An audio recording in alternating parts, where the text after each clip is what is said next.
Olá, está começando o Boletim de Notícias, eu sou Nicole Lozzi e te faço companhia a partir de agora. Cerca de 1 bilhão de pessoas têm alguma deficiência no mundo. Isso representa 15% da população, segundo o relatório da OMS. O mercado de trabalho para essas pessoas tem melhorado no Brasil, mas ainda há muito a ser feito para garantir a inclusão em todas as áreas e setores. Um dos principais obstáculos enfrentados pelas pessoas com deficiência no mercado de trabalho é a falta de acessibilidade. Muitas empresas ainda não possuem condições adequadas para receber esses profissionais. O trabalhador PCD, pela legislação atual, ele tem os mesmos direitos que um trabalhador normal. Daí tem algumas peculiaridades. Por exemplo, no local que ele for trabalhar, é essencial a acessibilidade. A função para a qual ele é contratado para trabalhar tem que ser adequado à doença que ele tiver. O valor do salário, ele tem direito ao mesmo salário que uma pessoa normal se ele exercer a mesma função. E ele pode ter jornadas de trabalho diferenciadas por conta da condição dele. No Brasil, existe aproximadamente 45 milhões de pessoas com algum tipo de deficiência.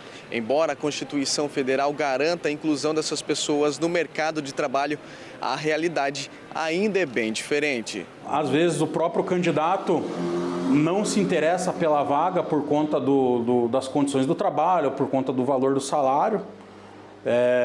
Às vezes a empresa não dá as condições mínimas, questão da acessibilidade, ou então de repente a vaga aberta na empresa não é adequada para uma pessoa com PCD, então os motivos podem ser os mais diversos. Apesar desses desafios, existem iniciativas que contribuíram para a inclusão de pessoas com deficiência no mercado de trabalho. A lei de cotas estabelece que empresas com mais de 100 funcionários devem reservar de 2 a 5% de suas vagas para pessoas com deficiência, dependendo do tamanho da empresa. Além disso, existem programas e incentivos fiscais para empresas que contratam esses profissionais. Esta empresa de atendimentos em Curitiba tem mais de 300 funcionários. 30 deles é PCD.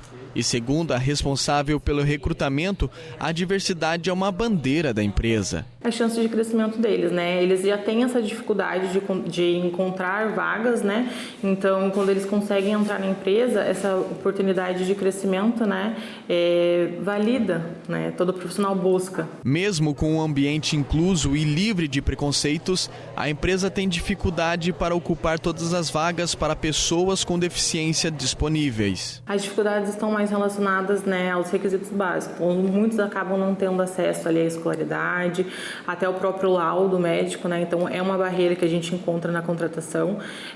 A gente precisa ter o laudo atualizado com o CIT, né, que descreva a deficiência da pessoa e as limitações, e às vezes na hora da contratação não tem. Então acaba sendo, né, uma barreira. Sharon tem 24 anos e está há 6 anos trabalhando no setor de tecnologia. Ela nasceu sem a visão de um dos olhos e conta que já sofreu preconceito em outras empresas. Fiz uma entrevista para assistente administrativo, né, numa empresa, e o pessoal na época falou que o meu perfil não combinava com a vaga, né, até aí tudo bem. Só que depois eu descobri que era por causa da minha doença no olho, né? Então, esteticamente falando, o pessoal não quis me contratar por causa disso. Há mais de 3 anos, Neivo é porteiro na empresa.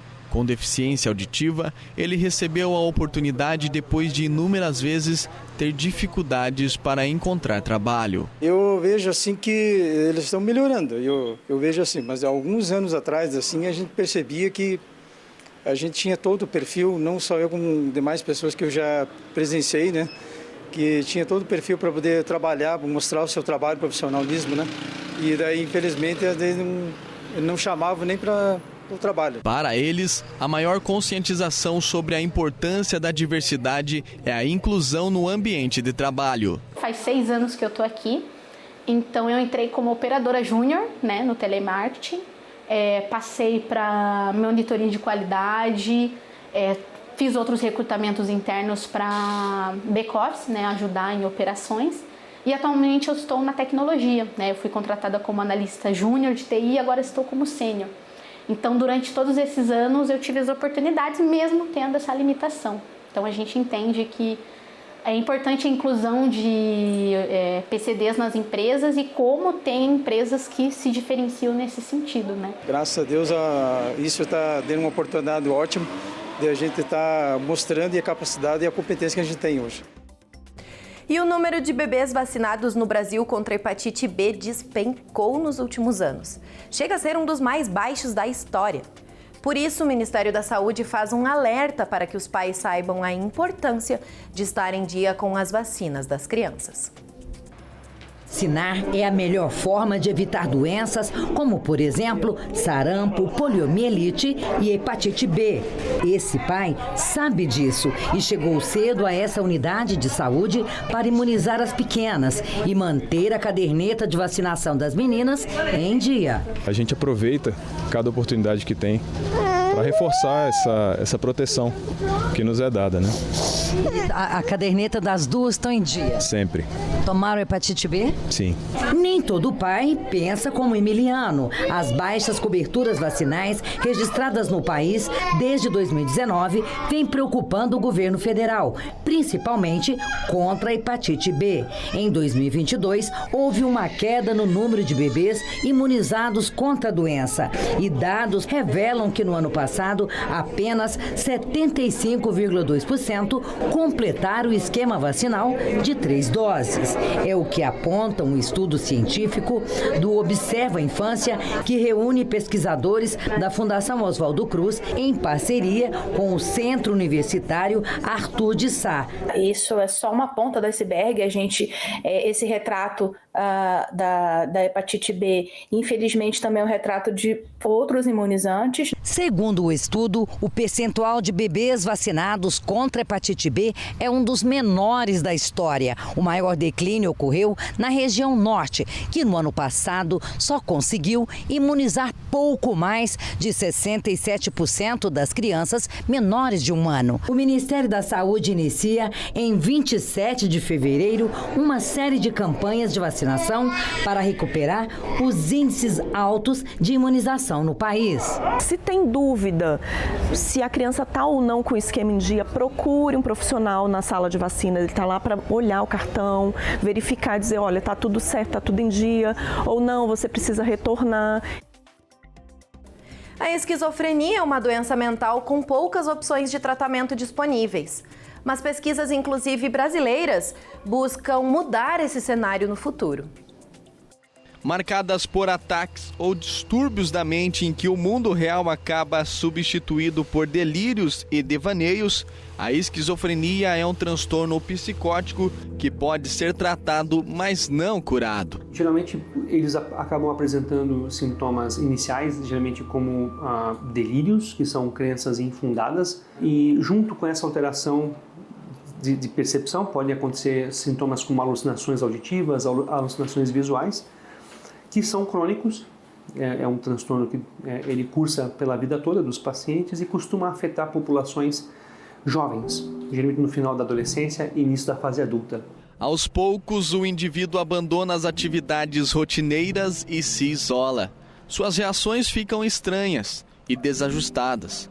Ele não esboça os sentimentos esperados diante de fatos tristes ou felizes.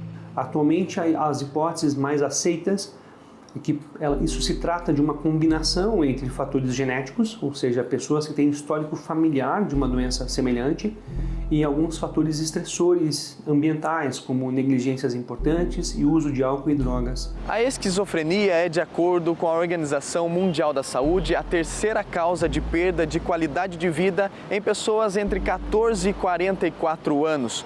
O transtorno mental, caracterizado pela perda de contato com a realidade, alucinações e falsas convicções, atinge mais de 1,5 milhão de pessoas no Brasil, e esse número aumenta a cada dia.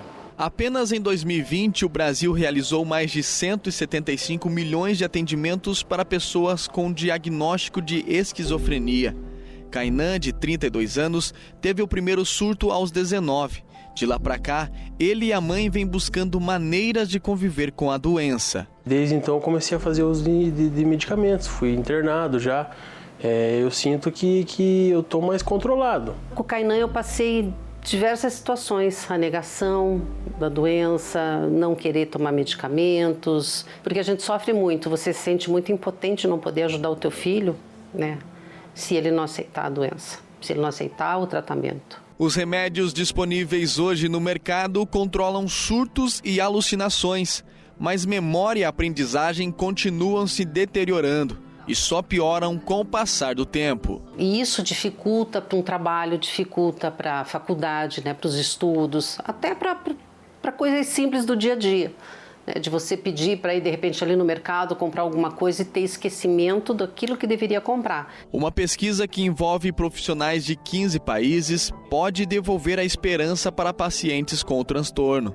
O medicamento está na fase 3 de testes, com um número maior de voluntários em todo o mundo. Essa é uma pesquisa multicêntrica, então existem vários centros de pesquisa como o nosso, no Brasil e em outros 14 países, né? Aqui no Brasil nós somos 7 centros que estão participando. Ela está avaliando a eficiência de uma medicação nova, que se demonstrou eficiente em estudos preliminares, segura, sem sombra de dúvida, e agora a gente precisa tratar um grande número de pacientes mundo afora para poder dar validade estatística para esse tratamento. O Kainan participa da pesquisa há 1 ano e já vê resultados positivos. Estou me sentindo mais à vontade, mais saudável, assim, até como minha mãe falou, eu estou me sentindo assim mais dinâmico, assim, mais solto, assim, vamos dizer assim, mais à vontade. Ele não tinha essa força de vontade e, por incrível que pareça, depois que ele entrou no remédio, ele realmente conseguiu, até ele estava trabalhando. Para a mãe, a pesquisa é uma luz no fim do túnel. E esse medicamento é uma esperança para eles, né? Para eles e para a gente, né? Porque eu acho que você tem que devolver mais vida para a pessoa que tem esquizofrenia, para que ela possa ter a sua independência, a sua autonomia.